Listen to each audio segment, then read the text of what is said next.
Hoy, Papa! Ano ba yan? Overacting ka naman! Huwag ka matakot, di kami masamang tao! Kasi hindi naman kami tao! Anong kailangan niyo sa akin? Ha? Oo, alam mo, gusto lang naman kitang tikman. Arwana! Ibig ko sabihin, Itali yung lalaki yan! Tama! Itali yan! Mali yan! Dito, sa tabi ko! Pakawalan niyo ako! Pakawalan niyo ako! Pakawalan mo ako! Bakit? Preso ka ba?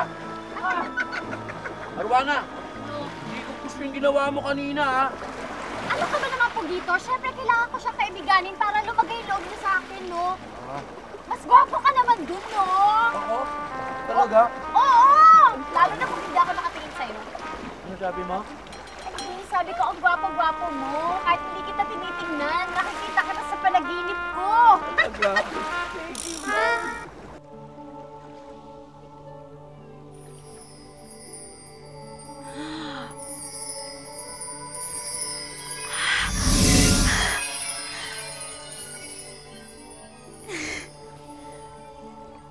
Ama! Isa akong sirena. Isang sirenang tulad nung inaalagaan ko ngayon. Hindi ako makapaniwala. Ama, ano tong mga nalalantad sa akin ngayon? Una yung libro ng Karangkula, ngayon naman isang buntot. Na isa akong sirena. Oceana, makinig kang mabuti. Hindi isang aksidente ang pagkikita niyo ng sirenang inaalagaan mo ngayon. Ama, anong ibig mong sabihin? Siya ay isa sa 3 bata na isinilang mo noon.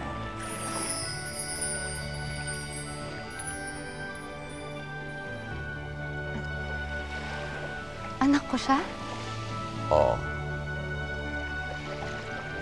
Isa siya sa 3 anak mo na nawawala na matagal mo nang hinahanap.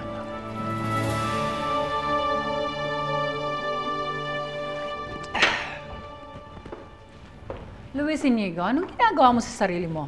Bakit ka umiinom? Ma. Sa totoo lang, walang ginawa talaga to eh. Ngayon lang ako uminom. Dati hindi naman ako ganito eh. Ano lang eh. I'm very, very disappointed. Disappointed of what? Ma. Totoo bang witch kayo?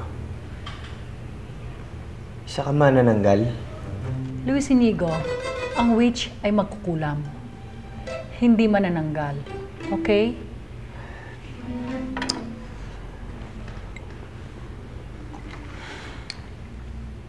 Siya nga pala.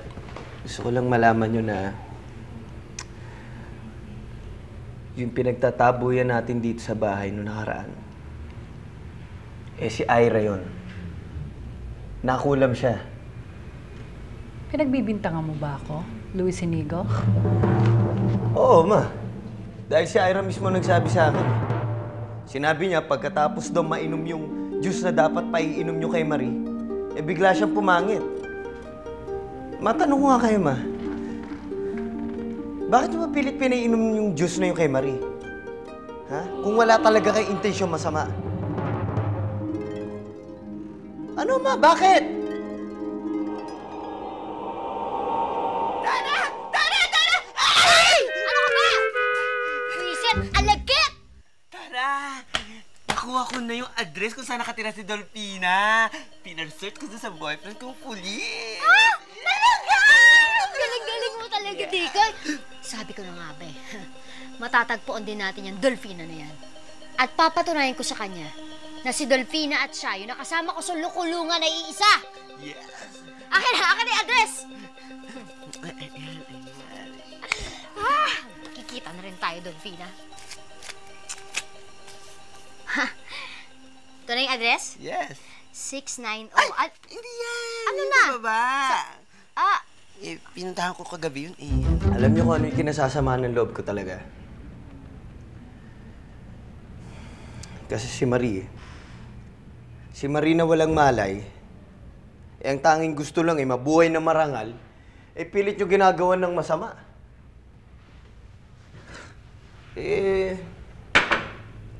Hindi ko na matatanggap yun. Mahal ko si Marie, ma. Anong sabi mo? You heard me. Mahal ko si Marie. Kahit na marami na ako nainom kaya kong paulit-ulit sabihin yun. Siya ang gusto kong pakasalan, ma. Wala makakadlang sa amin. Kahit humadlang pa kayo kung gusto nyo, pakakasalan ko siya. I'm in love with her. I love Marie, ma. Hindi ako papayag. Luis Inigo, hindi ako papayag. Basta ako, mahal ko si Marie. Oo, aaminin ko. Isa akong magkukulang. At gagamitin ko lahat ng power ko. Huwag lang kayo magkatuluyan ni Marie. Anak? Anak ko? Anong anak? Anak ka dyan? Ako ang nanay mo. Wala akong pakialam. Bakit mo akong pinukpuk-pukpok? Ginawa mong adobe yung ulo ko? Anong klase kang ina? Wala kang kwentang ina. At ayoko kitang maging ina dahil bubugbugin mo lang ako, papatayin mo lang ako. Lumayas ka dito! Hindi kita kailangan! Lumayas ka! Hindi! Lumayas ka dito! Layas!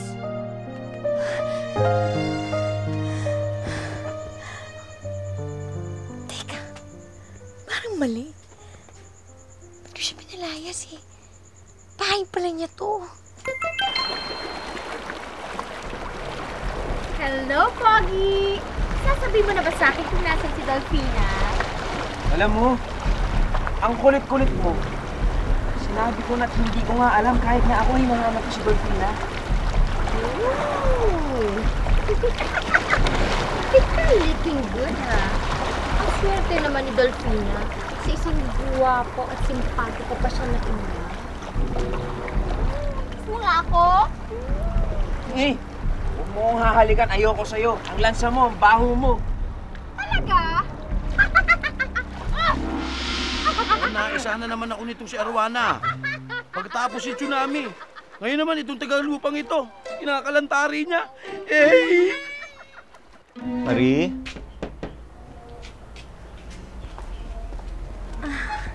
Ay, Sir Marie. Luis Inigo, Ikaw naman, no? Luis na lang. buti po napadalaw kayo. Oo nga, gusto ko sana sabihin sa'yo, Marie, sana kung po pwede, bumalik ka na dun sa bahay kasi maayos naman na lahat kay Mami. Pero paano si Ma'am Ira? Di ba galit siya sa akin? Alam mo, Marie, nakawala ngayon si Ira.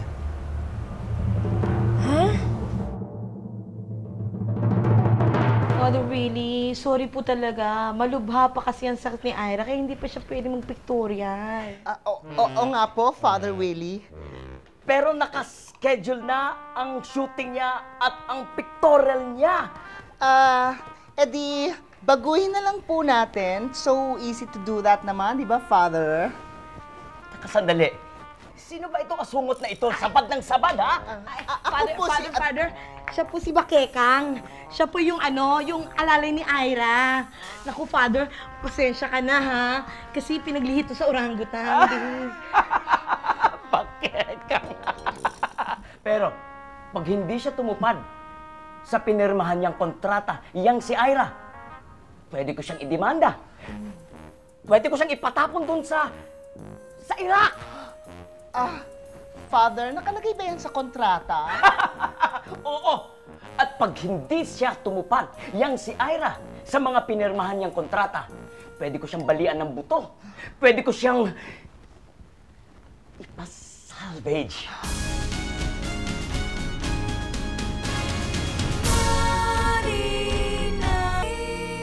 Nawawala si Ma'am Ira?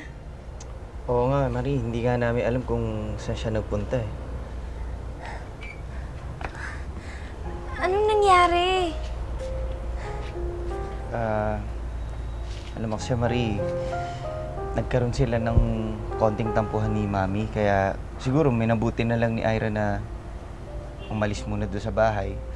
Pero hindi mo na dapat kasi problemahin yun. Ang importante, bumalik ka na lang doon dahil si Tito Juan, alam mo naman kasi, di ba, pagka nalaman ni Tito Juan na wala doon si Ira, medyo malulungkot siya.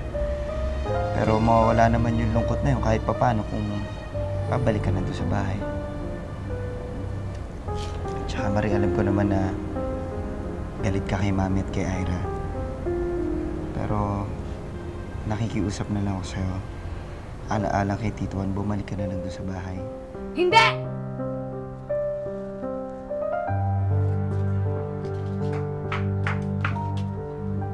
Hindi na makakabalik ang anak ko sa mansyon. Nay! Anak, minsan na tayong nagkalayo. Ayoko na maulit-uli yun. At saka, aapihin ka lang ulit ng mama niya. Makakaalis ka na. Hindi sasama sa iyo ang anak ko.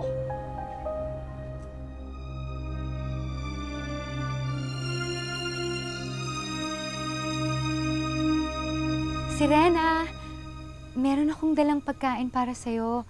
Kumain ka na. Ha? Ayoko! Mamaya may lason pa yan. Bakit ko naman lalagyan to ng lason? Kasi, luka-luka ka. Eh bakit mo ako pinukpo kanina dito sa ulo tapos sinaktan mo ako? Sakit-sakit. Gusto ko lang naman manumbalik ang alaala mo ng nakaraan. Gusto ko maalala mo yung nakaraan mo. Anak. Anak? Tinawag mo akong anak? Sirena, may pagtatapat ako sa'yo. Noong araw, merong isang sirena. Siya ang reyna ng laot-daot. Kaya lang, na-inlove siya sa isang tagalupa at tinalikuran niya ang kanyang korona dahil sa tawag ng pag-ibig. Oh? O tapos, ano nangyari? Nagkaanak sila. 3 ang anak nila. At isa doon, may buntot ng isda. Isang sirena. At ikaw yon. Ako? Prinsesa? Nanay ko, Reyna? Mismo. Sinong nanay ko? Nasaan siya? Ako. Ako ang nanay mo.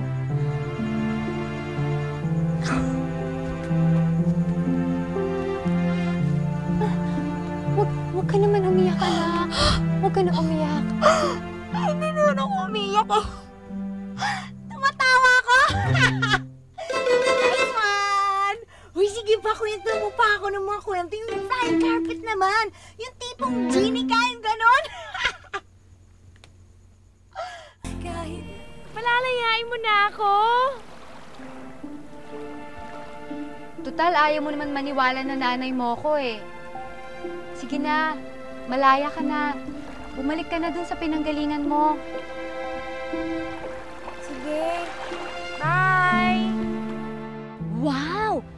Ang laki naman ng bahay na yan. Sigurado ako ba dyan nakatira si Dolfina alias Marie? Oo, tara sis. Dito yung itinuro ng informant ko. Ha? Eh, bongga ha? Ang laki ng bahay niya. Diyos ko, nagtaka ka pa. Eh, mahiwaga yung babaeng yun, no? Di ba? Nagpanggap na sirena, kriminal. Eh, mayaman naman pala. Teka, paano ngayon tayo makakasiguro na dyan nga nakatira si Dolfina? Paano natin siya makikita? Eh di, magbantay-bantay tayo hanggang makita natin siya. Teka, alam ko na. May naiisip akong paraan. Ano? Ano ba naman ate? Bading ako. Baka nakakalimutan mo, no? Gaga? Kakadiri to? Ito, hindi mo ba ito nakikita? Ha? Tingnan mo! Wanted, made, apply inside. O, diba? Paminsan-minsan gagamitin mo.